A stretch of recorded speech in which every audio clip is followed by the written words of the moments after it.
you were lucky enough not to get blown up, crushed to pieces, or anything else that would completely ruin the last 5 years I just spent working on you.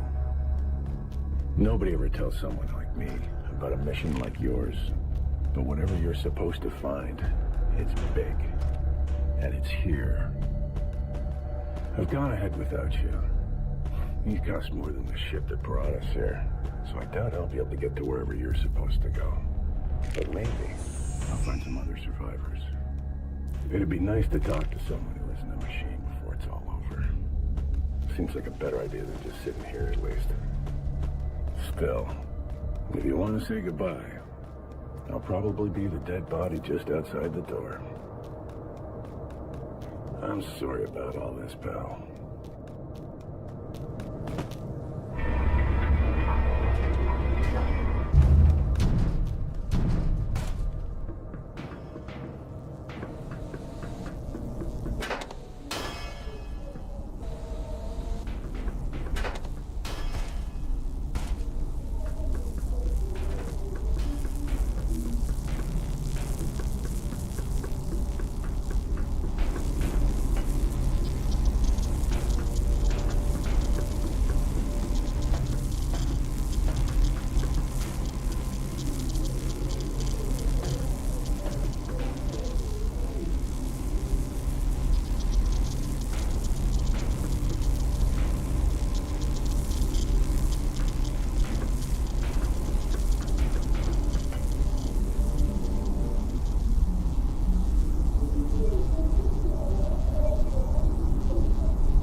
Last night was the first time I've even been to the command deck.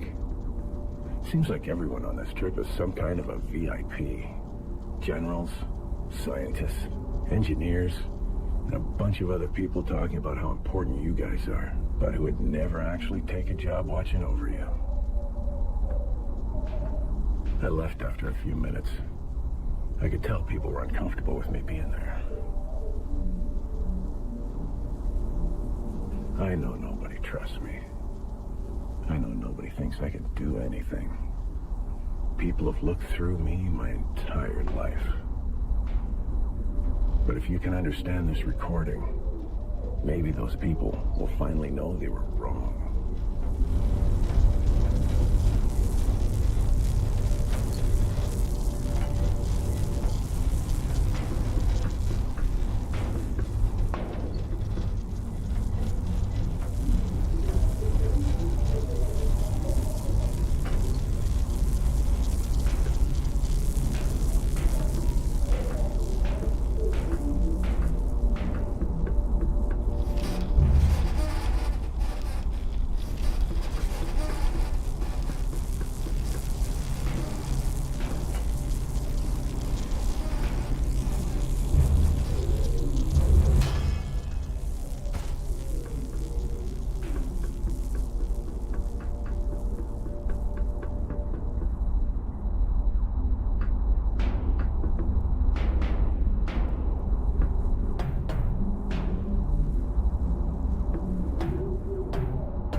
captain told me nobody was upset, but it was definitely making the crew uncomfortable to have you walk around the ship, making eye contact, greeting them, doing everything else that I've taught you to do.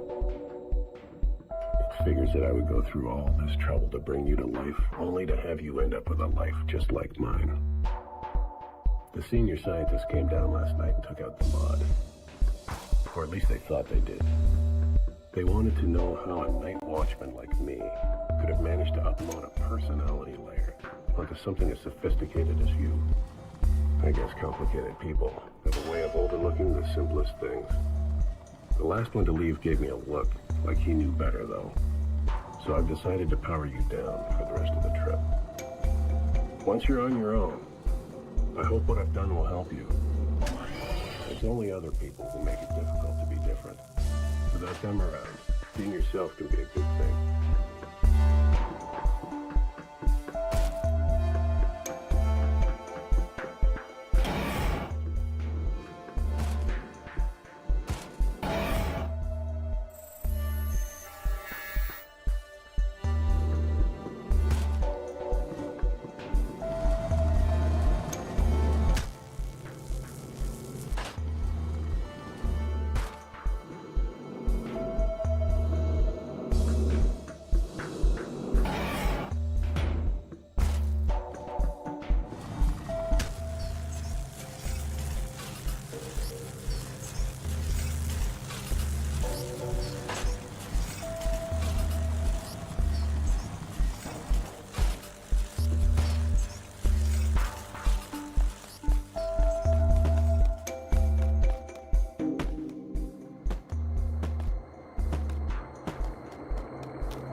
My guess is we both made it at least this far.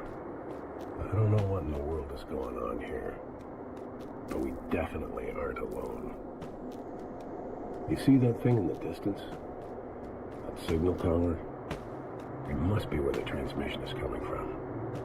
I'm going to get as far as I can and then set up camp for the night. I don't even have the energy to walk much further. Never mind trying to fight whatever pours out of this place when the sun goes down. If I don't see you by tomorrow, I guess you're not coming.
Whatever emotions I've managed to give you, part of me wishes I could take them back. Hopefully, the things on this planet won't turn you into some kind of monster.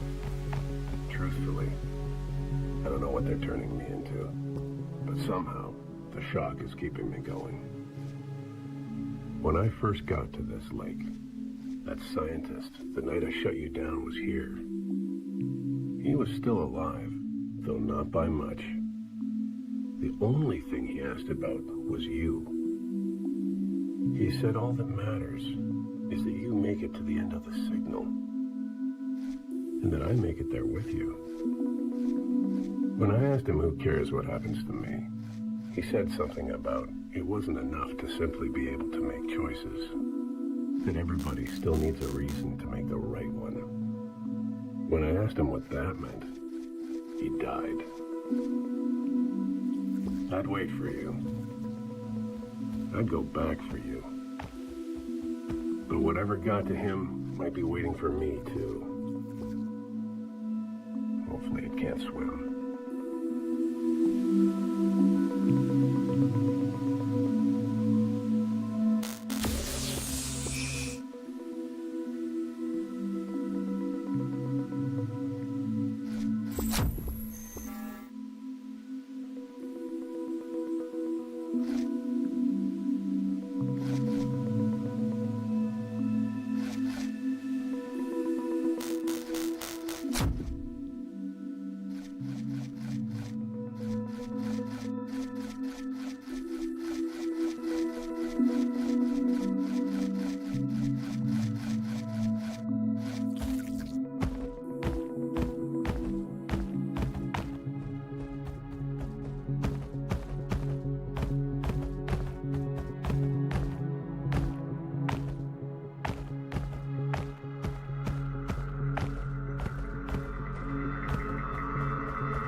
I'm definitely only leaving these now to feel like I'm not going crazy. To stop myself from thinking about how that scientist never said anything about a way home, or a safe place, or what any of us were even doing here to begin with.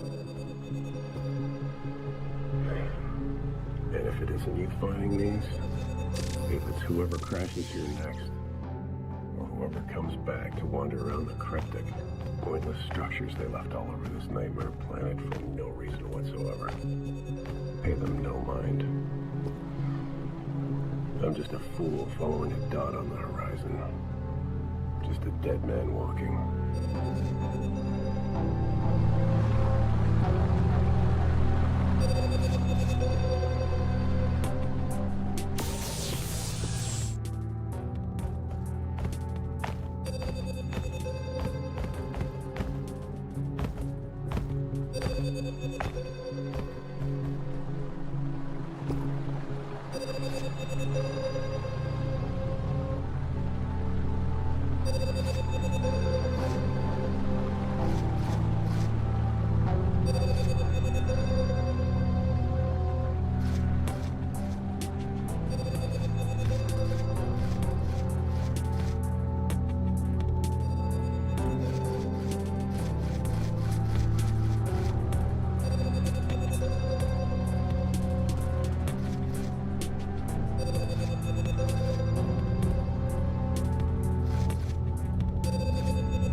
I was going to give up.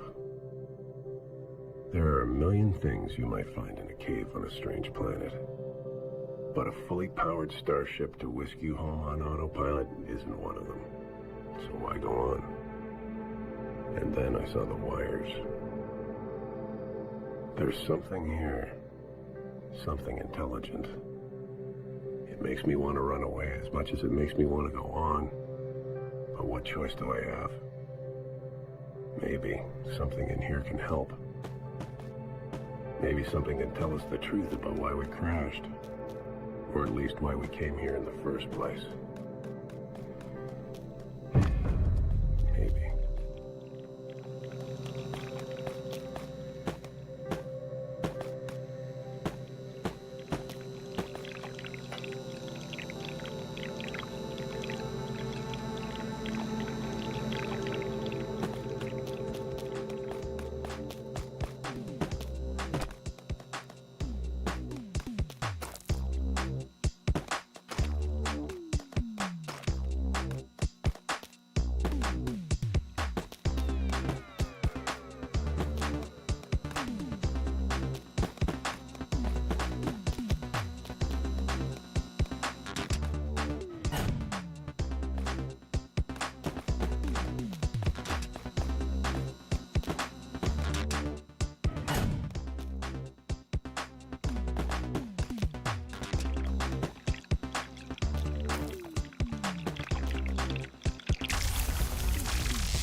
I don't know how I'm gonna get to the end of this place.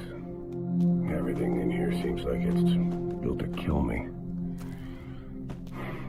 No matter what I've said about those scientists, I wish I was one of them right now. Their level theory probably goes a long way when you're trying to understand a few hundred alien artifacts. Everything gets worse the further I go. I've been nothing but alone this whole time. And yet I'm starting to feel like I'm not even here. Like I'm just a ghost, drifting in my own body. And who knows? Maybe the only reason I keep going deeper and deeper is to find some place dark enough that dying won't make a difference. I don't want to make these anymore.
soon as I saw this, a part of me thought it was you.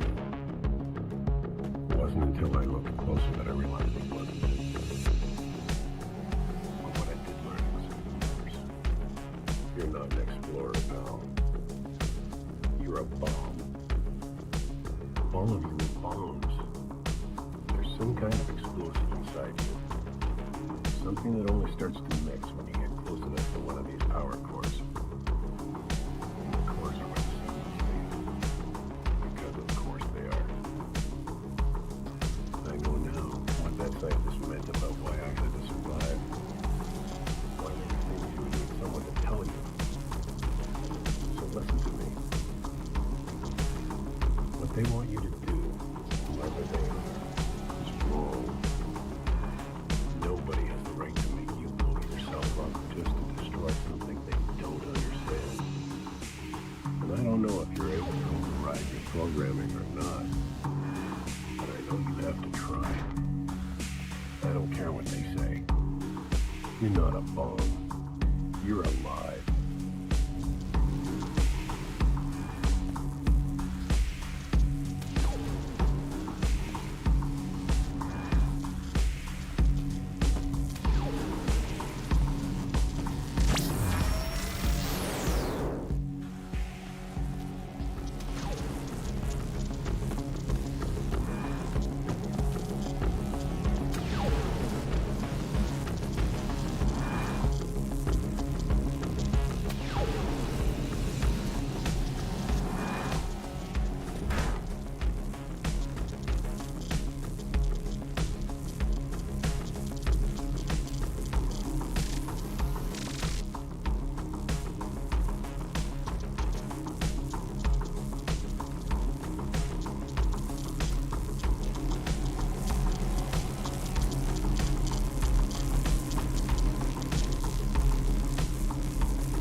I don't know if this is even real, or if my imagination is just saying goodbye.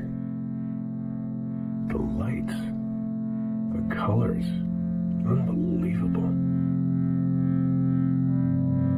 I remember when you came alive after I gave you the personality layer. Like everything was new in a way that it never was before.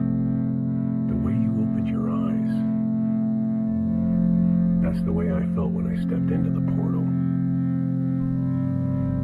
No matter what, I hope you knew that I didn't forget you. Whether you really understood me or not, you were the only person I could ever talk to. I guess, at the end of the day, I'll always be searching, trying to make it through somehow. And we'll never know what comes next. But I do know one thing for sure. We're in this together.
Shovel Knight takes a lot from the past. The game has an 8-bit look, chiptune soundtrack, and mechanics borrowed from numerous classic NES games.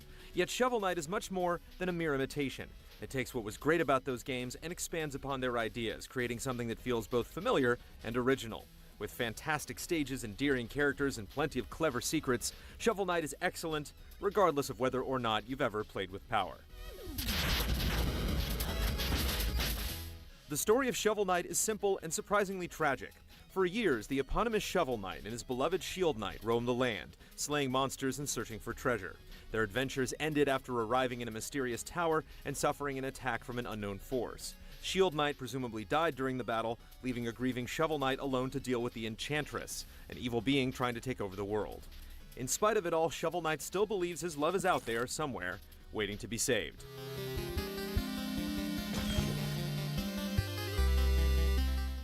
While the Rescue the Damsel plot has been done before, it works here because the game doesn't indulge itself too much. There aren't any lengthy sequences of exposition, just reminders of what you're doing and why you're doing it. One of the best examples can be seen after finishing a stage. Shovel to sleep, where he dreams of Shield Knight falling from the sky. You have to catch her before she hits the ground, while also typically fending off a horde of enemies. There isn't any punishment or reward involved, but you may feel compelled to succeed. For a game primarily about platforming and acquiring items, it has a cast that's easy to care about beyond their gameplay functions as allies or obstacles. You'll spend most of your time in Shovel Knight excavating your way through a series of increasingly complex stages. Much like Mega Man and its robot masters, these stages are always themed after a respective boss, such as the Icy Tundra of Polar Knight stage or the Perilous Laboratory of Plague Knight. Like the very best platformers, every level is distinct because each of them introduce plenty of new ideas. You're rarely stuck doing slightly tougher versions of the same thing. Not since Super Meat Boy, as a 2D platformer, felt so precise. Shovel Knight moves exactly where you want him to at all times. If you die, it's because you messed up. Starting out, Shovel Knight's abilities are rather straightforward. He can jump, attack, or dig with his shovel, and bounce off things in a manner similar to Scrooge McDuck. Before long, you'll also acquire a slew of usable items, such as an anchor that functions like the axe sub-weapon from Castlevania, and a blade that lets you dash through the sky. The game makes every action rewarding. You'll see a sparkling pile of dirt, for example, which indicates there's treasure hidden underneath. Gems and coins fly out as you dig through the mound until there's nothing left but a row of riches. That treasure could have been placed anywhere in the stage, but the digging causes it to be more of a spectacle than simply running over and picking stuff up. It's a small but appreciable touch in a game that's filled with similar discoveries. Even better than a good dig is the way Shovel Knight handles difficulty. It's a challenging game, but always manages to be fair. Anything that seems initially daunting can be easily tackled for those willing to take it slow and think before acting. Checkpoints are thoughtfully and generously placed throughout each stage, so it never feels like you're doing the same huge section of a level again and again. Death is also handled with a tough but fair approach. Upon running out of health or falling down a pit, money bags will fly out of your body. You'll then revive at the last checkpoint with a chance to retrieve what was lost, but dying in the process means the cash you dropped will be gone for good.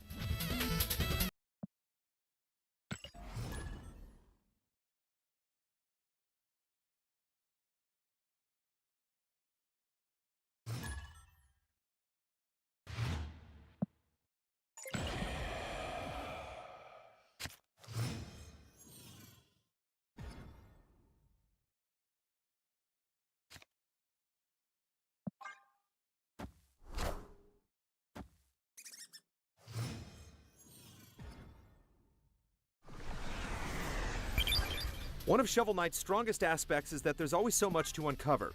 False walls and hidden pathways hide secret areas, and these areas are generally the most challenging part of any stage, often requiring tricky platforming, but they also yield great rewards. While finding secrets is satisfying in its own right, Shovel Knight goes out of its way to encourage players to explore. Certain items are tucked away in the hidden areas, and these items are required to conquer optional stages. These extras offer a ton of cash and are quite fun. Even if you don't need the money, it's all worth seeing. This is true well beyond the game's many stages. Shovel Knight's 2 towns are among the best areas in the game. Both are filled with ridiculous characters, such as a toad that laughs at his own jokes, and a man that worships the Tropal King, a giant half-trout, half-apple creature.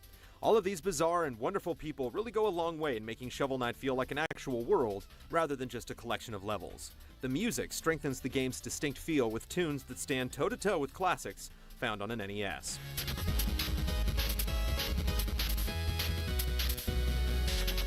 Shovel Knight works well because it knows exactly what it wants to be. The people behind it have a clear love of retro games, and that collective passion has created something great. So often we play games that try to prey on nostalgia in the cheapest ways possible, whether it's half-hearted HD remakes or blatant rip-offs. Shovel Knight is one of the few games that not only honors the past, but also maybe something we reminisce about for years to come.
Alex Mercer might have saved New York City from complete destruction, but the Big Apple is once again terrorized by a viral outbreak in Prototype 2. The game sticks to its sandbox roots, but there's a new hero in the driver's seat this time around. With the ability to behave badly in an open environment so commonplace these days, does Prototype 2 find new ways to set it apart from the rest? Here we go again.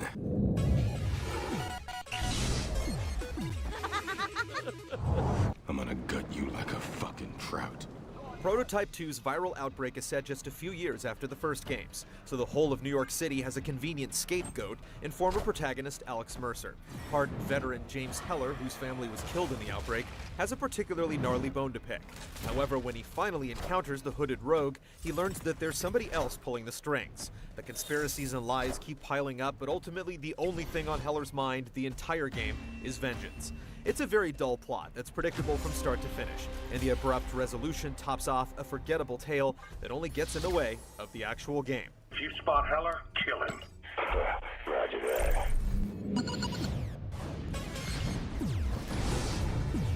You ripped my friend's limb from fucking limb, and now I can do the same thing to you. Prototype 2's playground hasn't received much in the way of new toys to keep you entertained with James Heller's suite of destructive tricks. The game certainly achieves a grand scale with a sprawling cityscape to explore freely, but the real problem here is the lack of significant incentives to trek through it aside from simply progressing through the story. Thanks for the new toys, dipshits. Prototype 2 is heavily focused on its mission-based structure, and side objectives, while present, are frightfully scant. What you're given are mere appetizers that involve beating up groups of enemies, tracking down hidden collectibles, and the rare opportunity for a quick power-up courtesy of consuming a random pedestrian. The game definitely hits its stride with the main objectives, but you'll quickly tire of the formulaic ways they unfold. Why are we even here? You're rewarded with new abilities as you level up, which at least makes clearing out your adversaries a bit easier to endure. Heller can morph his arms into various weapons, and each can be upgraded over time. Additionally, you can enhance other basic attributes like your speed or health, or make improvements to your existing attacks to make them more potent. This is where Prototype 2 is most rewarding, but it fails to get creative and put your abilities to the test. Instead, you're given basic tasks that simply ask you to cause chaos and mayhem, rather than encourage creative use of your destructive capabilities. Shit. Well, that makes things easy. There is an emphasis on maintaining a level of stealth as you masquerade about the city, and assuming other people's identities is paramount to success in many of the missions. The stealth angle could have been the most intriguing aspect of the game, but the consequences for failure are more or less trivial. You can simply brute force your way through any stealth scenario when your cover is blown. There are some incentives to playing nice, like experience bonuses, but when you're caught in a tight spot, it's all too easy to rely on brawn rather than brains, especially given how incredibly stupid the enemy AI can be at times. Oh, Jesus! That asshole just ate Dr. Vandiver! Okay, I can't. On the surface, Prototype 2 appears to be more than another generic sandbox game, but in fact does little to break the mold. Even the inclusion of new bonus challenges in a mode called RadNet, which is only accessible to those who purchase a new copy, does little to sweeten the deal. Those who favor mindless mayhem and carnage will find their fill here, but be warned, this one's a guilty pleasure at best. What else you got?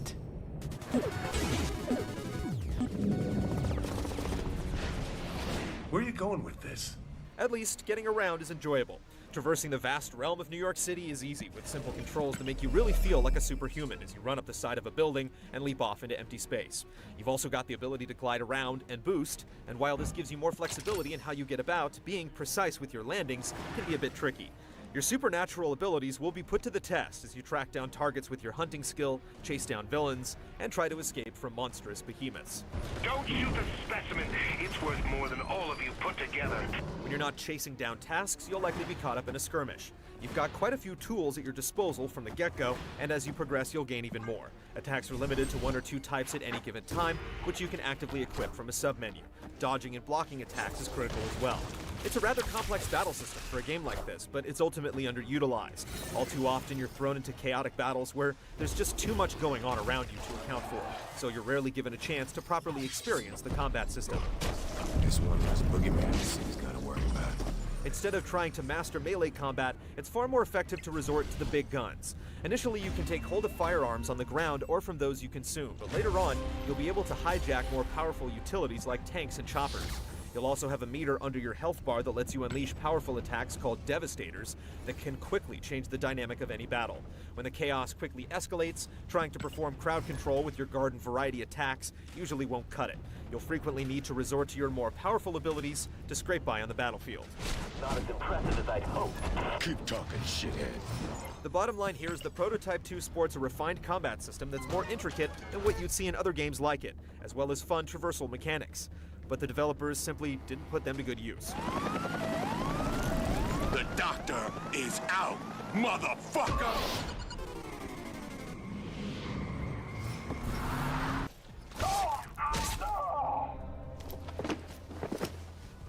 You get the feeling that Prototype 2 cuts corners to achieve its grand scale. It would have been far more impressive to see the panoramic vistas of New York City without all the dated fog masking the draw distance. That said, it does an admirable job of expressing its gratuitous violence and gore as you hack helpless people to pieces and destroy everything in sight, but there are still instances where Heller's sometimes goofy animations diminish the effect. The game's audio gets the better end of the deal with a decent soundtrack and above-average voice work, but it's ultimately nothing memorable. I'm not in fucking Blackwatch. Jesus! Oh shit! No! Where the original was intriguing for its gratuitously unhinged take on sandbox-enabled chaos, Prototype 2 feels like it's just going through the motions. The series badly needs an injection of creativity if it's to merit another installment. If you're satisfied with the status quo, you'll have a decent time running amok in this hazard-filled sandbox. But in spite of all the noise it makes, it's quite unlikely to surprise you. That's the way you see it, huh? You know it's true.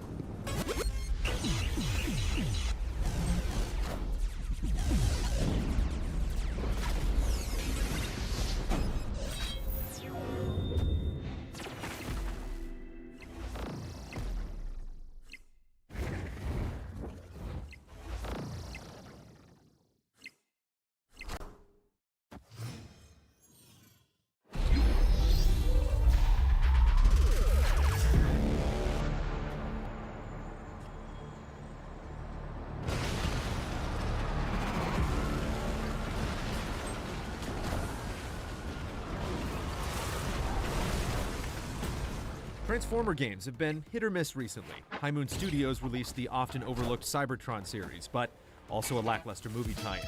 Now it's time for Platinum Games to bring their trademark combat to this legendary brand. Is it a match made in heaven?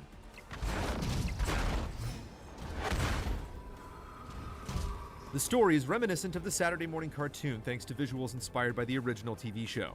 Megatron is up to his old tricks, and Optimus Prime, along with his loyal Autobots, sets out to protect Earth. The story doesn't have many surprises, but thanks to Peter Cullen and other cast members reprising their roles, the plot is engaging enough for the brief 6-hour campaign. You can choose between 5 playable characters like the Dinobot Grimlock or the Nimble Bumblebee. They have varying strengths, weaknesses, and weapons, including unique special abilities, but ultimately, they play similar to each other.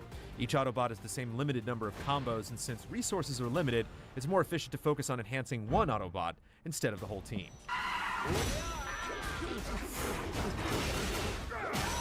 Combat is fast, fluid, and flashy.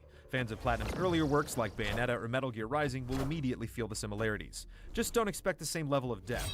There are only a few combos at your disposal, and each encounter plays out the same, with tons of dodge rolls and mashing the attack button. The most valuable skill is dodging at the right moment, which slows down time, allowing for multiple hits on your opponent. There are special moves that recharge after a certain duration, but saving them for bosses is always the best option. Despite its simplicity, the pace keeps things engaging. Each boss has unique skills and abilities which are exciting and tense to see during initial encounters. Also, new enemies are introduced at a steady pace, which helps alleviate any repetition. Devastator, you're needed elsewhere. The others can finish the Autobots. Aside from melee attacks, each Autobot has ranged weaponry. Occasionally, snipers guard key positions, forcing you to snipe back, but the guns feel weak compared to pummeling enemies with your steel fists. They lack the visual and visceral impact, which ultimately makes them feel ineffective.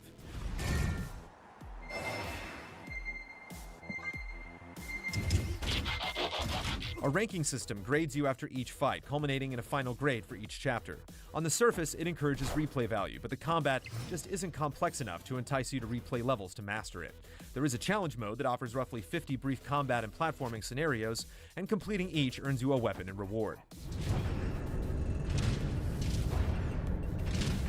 In between missions, you can synthesize weapons to make them more powerful, or craft runes for randomized character stat bonuses.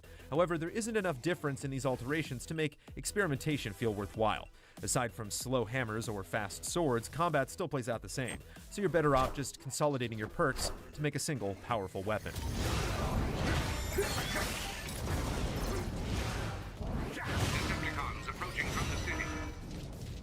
For such a short game, the environments are reused far too frequently, and some extra variety could have helped lessen the backtracking. When you're not fighting enemies, you're free to roam around the open environments in search of hidden collectibles and loot chests. There are also side missions, which involve quickly racing between 2 points or activating a series of switches. While there aren't a lot of opportunities for exploration, it's nice how much Platinum has packed into the small areas without it ever feeling cluttered.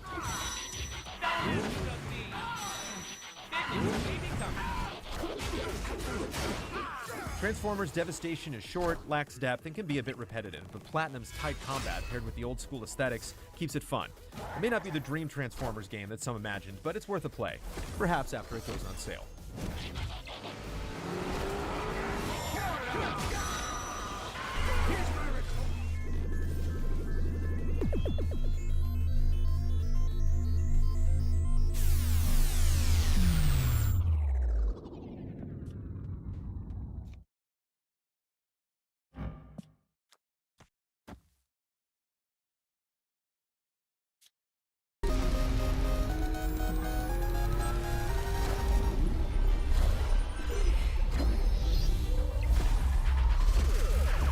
These two nutsacks are some unfinished business from a Gabonese job.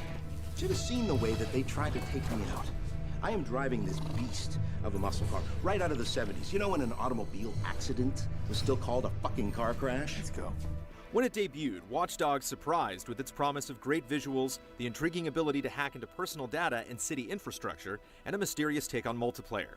Now, after 2 years of exposure, it's finally time to see if Ubisoft's new open-world drama can live up to its lofty vision. By design, it's untraceable, unhackable. Yet here we are about to hack it. Chicago sets the stage as a smart city, connected and monitored under a digital umbrella known as CTOS, leading to troubling privacy concerns. As Aiden Pierce, you aren't directly concerned with taking down the man so much as using the system's weaknesses to profit. However, when a heist crosses the wrong people, Aiden's niece is caught in the crossfire, dragging him deeper into the criminal underworld.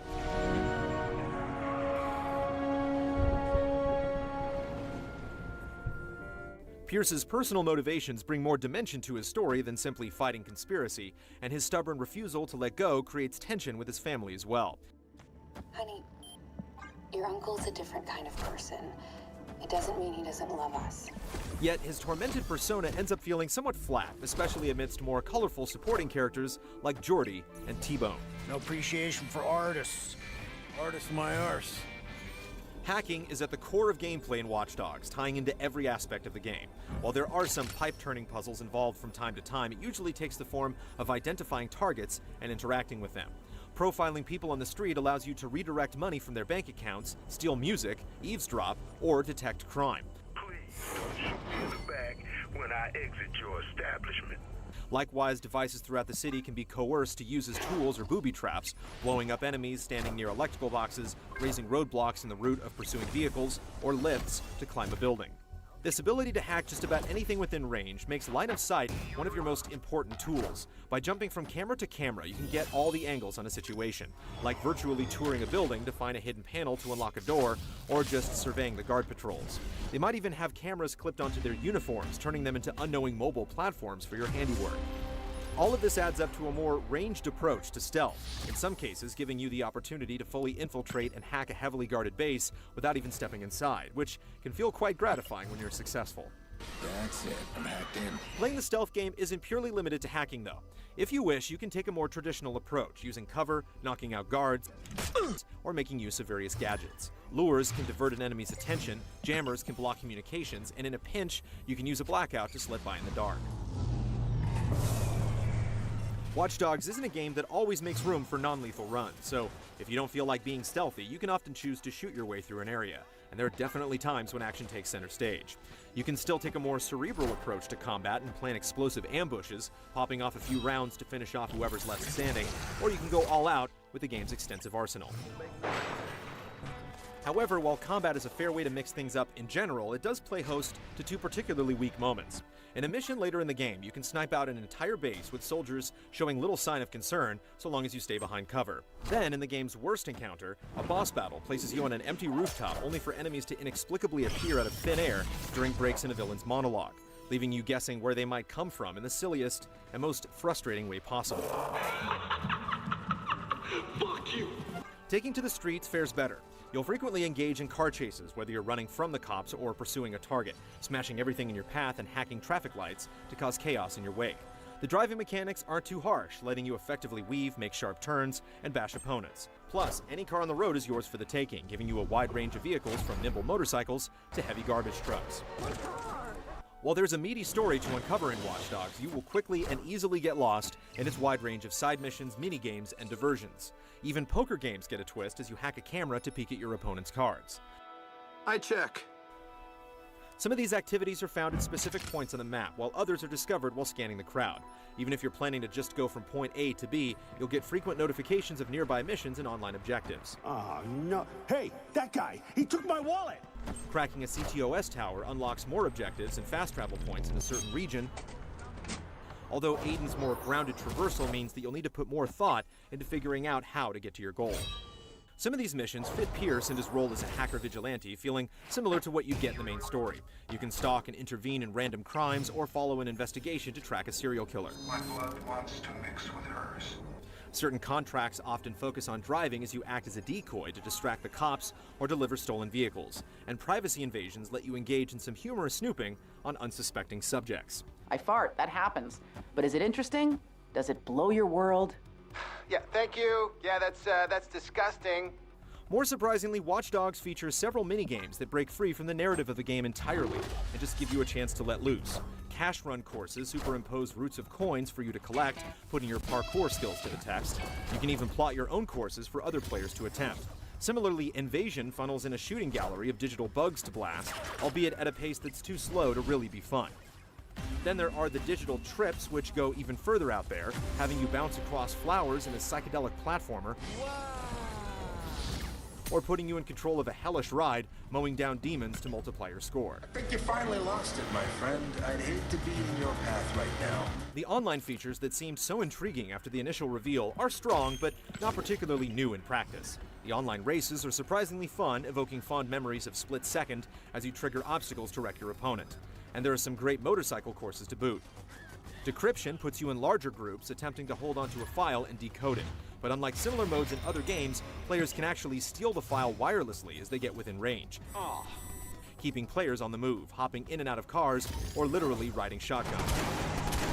There, I got him! The tablet challenge isn't bad, but it's the weakest of the bunch, as you drive through checkpoints trying to outrun police cars and booby traps triggered by your mobile opponent. The most interesting multiplayer options are hacking and tailing, blending the invasions of Dark Souls with the need to stay incognito. Tailing another player is the simpler of the two, as you try to locate the other player and keep them in sight without getting spotted yourself. Hacking is a bit trickier because as soon as you initiate the incursion, your mark gets notified and proceeds to try to hunt you down.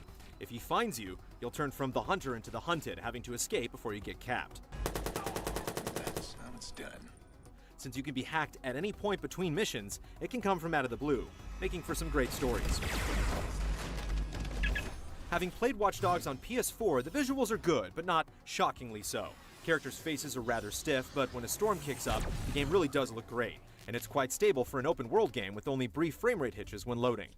Visuals aside, Watch Dogs has a remarkably well-crafted world that feels lively and believable. Aside from overtly hacking someone, you can constantly listen in on conversations just as you walk down the street. You'll see random car accidents, guys looking like idiots playing games on their phone, dudes rapping, or even urinating on the sidewalk. And if you pull out a gun, people will run for their lives. Fuck, he's got a gun! Watch Dogs isn't inspiring or revolutionary, but it's a well-rounded approach to open-world gameplay. Completing the story and merely sampling the various side activities can last over 30 hours, with plenty more left to do. The focus on hacking lends to more cerebral gameplay, and the multiplayer is solid. So, get out there and get hacked. Shh. Quiet now. It's all over, son.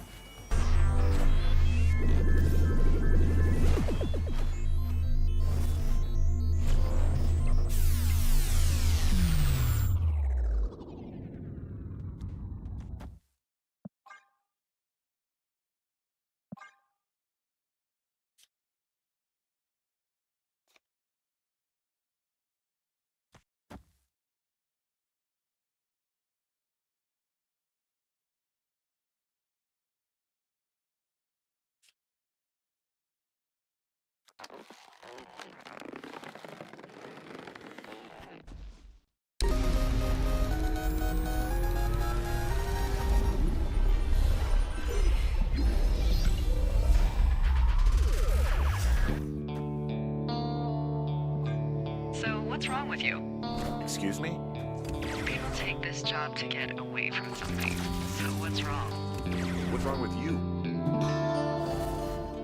Firewatch is about isolation in its various forms, the times when we want to be alone, and the times when we don't know who to trust. It's a first-person exploration game where you guide a volunteer fire lookout through the wilds of Wyoming and try to make sense out of the mysterious things you see and hear. It's a brief but beautiful and emotional journey, filled with hidden secrets and difficult decisions. I love how they look at night.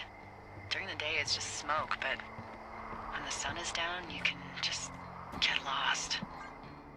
You're placed in the hiking boots of Henry, a middle-aged man who gradually grows apart from his wife and takes a job in the middle of nowhere to sort things out.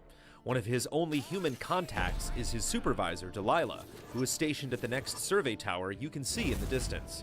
Although she's just a voice on the radio, we grew attached to her and appreciated every opportunity to learn more about her and strengthen our relationship.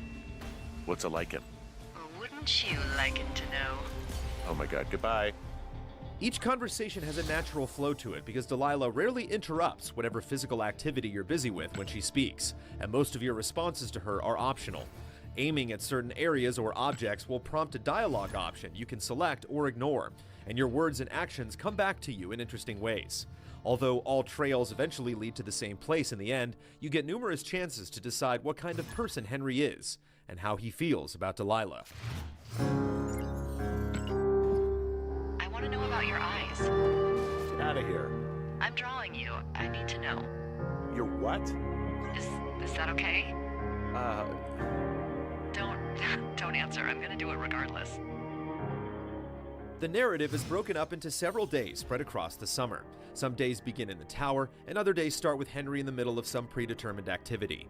Your tasks give you enough breathing room to enjoy the scenery when you're on a walk, but the to-do list does get stranger and stranger as you discover you're not as alone as you thought. Although there's quite a bit of backtracking required, you get to see what each zone looks like at different times of day. Even tiny changes in the environment can have a big impact. There's a relaxing pace to Firewatch that's achieved by tying each necessary item you find directly to your next course of action. Sometimes you're inexplicably cut off from places it looks like you should be able to access, and most items you can pick up are just there for set dressing, but we never got stuck wondering what the game wanted us to do next. We're not sure why an outdoorsman like Henry can't swim or scale a 10-foot chain link fence, but these quirks didn't hold us up much during the 4 to 5 hour journey. Technically, we encountered some environment pop-in and frame rate stutters on PlayStation 4, but nothing that couldn't conceivably be patched out. The horizons are strikingly layered thanks to the colorful eye of Ollie Moss, and the handful of interiors you explore have lots of little details that make the world come alive. The game keeps you away from other humans in clever ways, but you always feel their presence, ready for someone to sneak up on you when you least expect it. What's in this cave down here? In Thunder Canyon? Thunder Canyon? Hey, I didn't name it. NFS tells people not to go too far in there. It's pretty dangerous. So I say, fuck it. You're a grown man, you can go where you want. The story in Firewatch will stick with you thanks to a handful of compelling performances, especially Rich Sommer and Sissy Jones as Henry and Delilah. Their exchanges have lots of ups and downs, but they're always believable, and we never felt like we lost control of Henry as a character. The game is long enough to let this relationship over the radio bloom, but short enough that you may be tempted to spend another summer here and see where other roads take you. Campo Santo has taken one of the most boring jobs in the world and turned it into an absorbing tale of fear and regret. Firewatch sends you across gorgeous tracts of land that hold both beauty and intrigue, letting you race for clues or sit back and enjoy the sunset. Reaching each peak is a rewarding trip, and when the summer was over, we didn't want to leave. Okay, I think I am ready to tackle my long-term commitment of keeping this national forest safe from total destruction. I am glad to hear you've really thought this through.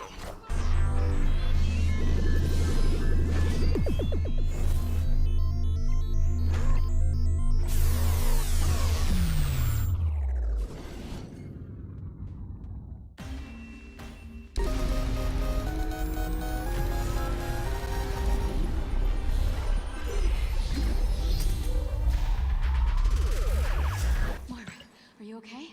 Did they hurt you? Where? Oh, I remember. Hey, take it easy. I mean, what in a moist barrel of Oh, Claire, I just want to go home. Resident Evil is inching closer to its roots. As the series continued to move towards more action-heavy ideals, the original Revelations gave Capcom the opportunity to freely experiment with the formula. The result was an added dose of the franchise's horror traditions. Revelations 2 further embraces this direction by emphasizing survival horror and offers a meaningful story to the decades-long continuity. The story takes place between Resident Evil 5 and 6 and features 4 playable protagonists. Series mainstay Claire Redfield and newcomer Moira Burton are kidnapped by unknown assailants and taken to an island prison facility. From there, things only get worse with hideous monsters, evil experiments, and deadly traps. Barry Burton makes a welcome return for the first time since his brief cameo in Resident Evil 3, and he sets out to rescue his daughter with the unlikely help of the enigmatic Natalia Corda. Subtle nods and connections to past events in the Resident Evil canon will certainly reward longtime fans. Revelations 2 is steeped in franchise mythology and at times feels like a direct sequel to Resident Evil 5. Those freaks had some of the same symptoms as Ouroboros. Robo? It's a virus some bad people used in Africa a couple of years ago. The question is, how did it get out here? 4 core episodes comprise the main story, while 2 bonus episodes put unique twists on the gameplay. Each core episode features 2 separate campaigns that can be played solo or in local co-op. Unfortunately, online co-op isn't supported, but sharing the journey with a friend greatly enhances the proceedings thanks to the differing playstyles between each main character. Moira doesn't use firearms but can blind enemies with her flashlight and find hidden items in the environment. Barry is a walking tank with immense firepower, and Natalia offers valuable intel by pointing out hidden enemies. The character dynamics are further explored in later episodes, offering interesting ways for players to work together. If you opt to play alone, switching between characters is seamless, and the AI-controlled partners are competent enough. See? You can do it. Environments are mostly indoors, but occasionally expand into larger areas to explore and battle groups of enemies. The claustrophobic indoor environments add a great deal of tension to each encounter, so there's a sense of relief when things open up. Harder difficulty settings limit ammo, emphasizing the value of every bullet. Stealth is critical in saving ammo, but sneaking into close range could cost you with one false move. It's okay. We're gonna get out of here. The enemy variety throughout the 7-hour campaign is limited, including the standard infected and an assortment of weaponized experiments. Fortunately, the harrowing boss battles help alleviate the repetition. There are tons of hidden items littering the environment, including ammo, keys, and treasure to upgrade your character and weapons. Custom parts can be attached to individual firearms that allow for standard bonuses like more damage or faster reload, to more unorthodox upgrades like charged shots. It's fun to experiment with different combinations, and finding these hidden parts makes exploration feel rewarding.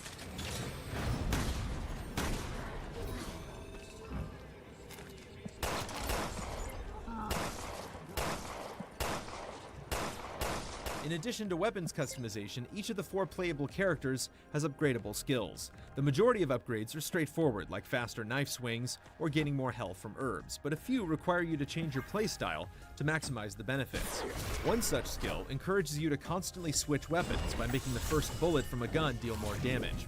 While it's nice that not every skill is a mere generic increase to damage or health, having to play a specific way to reap the rewards is constricted. Now it's time for you to show me what you can do. Raid mode is back from the first Revelations, and it's better than ever. Players are tasked with completing over 100 increasingly difficult missions that range from exterminating enemies to defending positions. Gold and XP are earned to further level up characters and weapons in a separate progression from the core campaign. The mode is RPG heavy as each monster's strength is level based, and some are equipped with buffs like shields or elemental effects, causing flame damage and so on. The best part is that it features playable characters, enemies, and environments not seen in the story mode. Veteran fans will surely giggle with joy when they recognize classic locales and marquee monsters. It's a rewarding addition to the core campaign, and unlocking later missions to see what horrors they hold is always thrilling. Additionally, raid mode can be played online with a friend to help alleviate any grind. While the visuals are not graphically impressive, they are enough to get by. Certain monsters look plain and lack the level of detail that could have made them more memorable. Fortunately, the steady frame rate helps make up for it, even while playing co-op. They're gonna gang up on us. We have to get out of here. Resident Evil Revelations 2 strikes the perfect balance between new and old. Returning plot threads and the emphasis on ammo management will please franchise veterans, while anyone can appreciate the thrill of intimate monster encounters and distressing boss battles. With a replayable campaign, multiple protagonists, and a lengthy raid mode, all for a bargain price, there's plenty to keep fans coming back. You can't just leave me. No. It's too dangerous for you to come along. I'm not gonna be any safer here. Is there a little girl on this planet that will listen to me?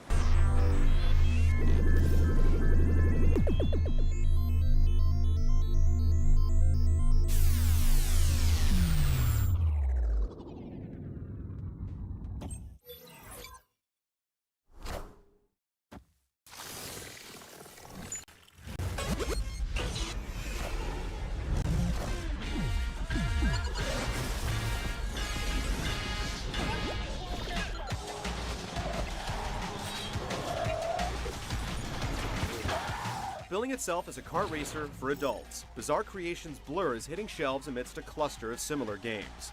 Does it have the focus necessary to stand out against its mod-heavy and stunt-happy competition?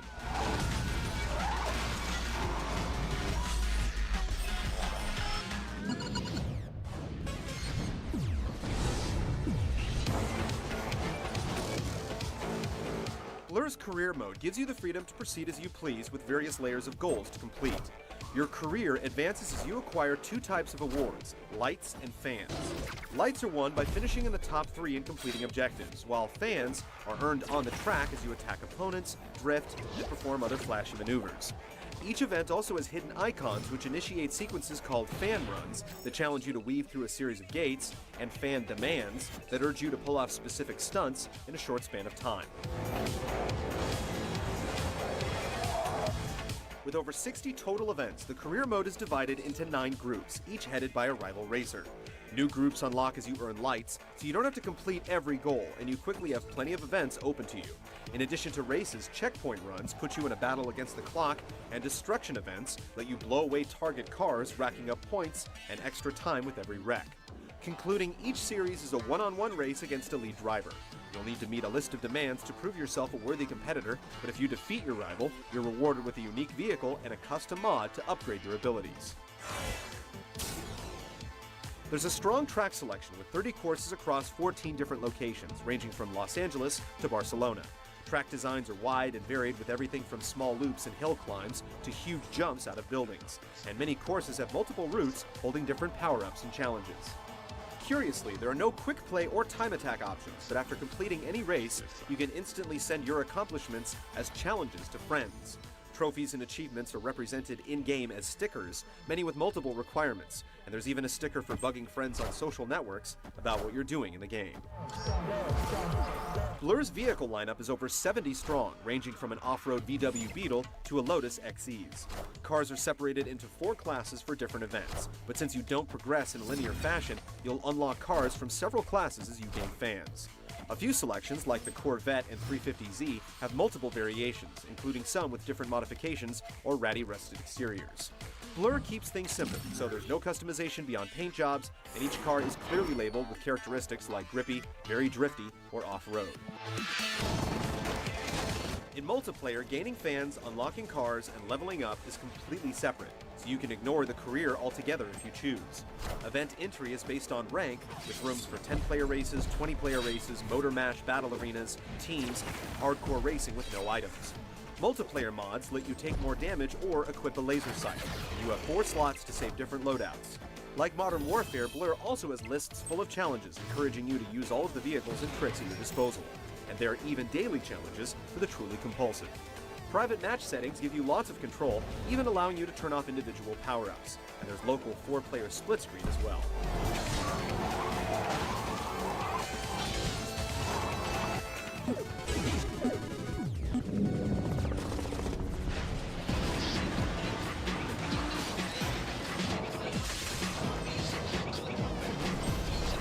Blur offers a so-called grown-up take on kart racing with a greater emphasis on weapon strategy and skillful driving. There are 8 power-ups in all, from hard-to-aim bolts to shunts that home in on enemies and nitro boosts. Simply getting hit at the wrong time can throw off your momentum, but you also have to watch your health, keeping an eye out for shield and repair items to avoid a total wreck. Equipping mods will give you extra bolt shots or stronger shields. You can only equip 1 mod at a time in the career and 3 in multiplayer, so they can make a real difference in your tactics. How power-ups are stored and distributed gives you room for more planning. Items aren't handed out randomly, they're clearly identified on track, and better items are often harder to reach. You can store items in 3 slots and freely switch between them or trash items you don't want. Just about any weapon can be fired forward or backwards, and Blur's rear-view mirror makes a huge impact on playing defense. You can intelligently aim at racers coming up on your rear and block incoming shunts with weapons of your own. Since it uses licensed cars, it should come as little surprise that driving in Blur requires some precision. That's not to say that it's a sim by any means, but you will need to let off the gas to make it through sharp turns, and drifting isn't automatic. Each car has its own characteristic feel, and off-road vehicles have a clear advantage on dirt tracks. The one thing that does seem to be missing is drafting. There isn't any obvious indication that tailing another car gives you a real speed increase. With up to 20 cars on the road, races can get frantic. In the career, the AI is often quite aggressive, and trying to juggle multiple objectives while getting knocked around can be quite a challenge. When you do need to retry an event, Blur smartly allows you to change your vehicle without going back to the main menu, which is a small but welcome feature that more racers should adopt.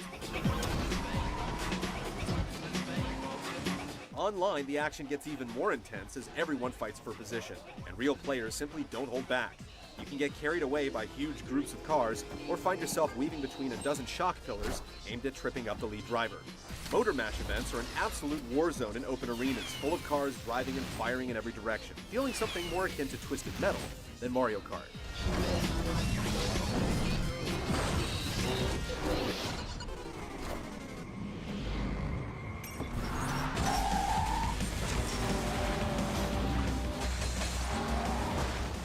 Visually, Blur's presentation is quite mixed. The heavy motion blur and taillight glare don't cover up the bland texture work, and the artistic race intros just look odd. Car models aren't the most impressive, but they do feature small touches like modeled interiors and drivers you can actually see shifting gears. Attacks and crashes feature cool special effects resembling disrupted video feeds, and there's a great sense of speed throughout. Blur does feature a licensed soundtrack composed mostly of rap and techno, but strangely, it's turned off by default. Perhaps it's to focus on the strong sound design, with rocks bouncing against your undercarriage and distinct spatial effects that help you keep in tune with the craziness happening around you.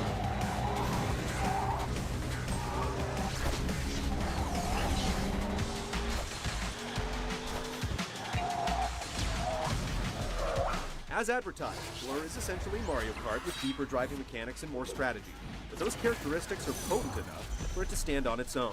The unpredictability of races packed with drivers, as well as the wealth of vehicles, tracks, and challenges, ensure that you'll keep coming back for more.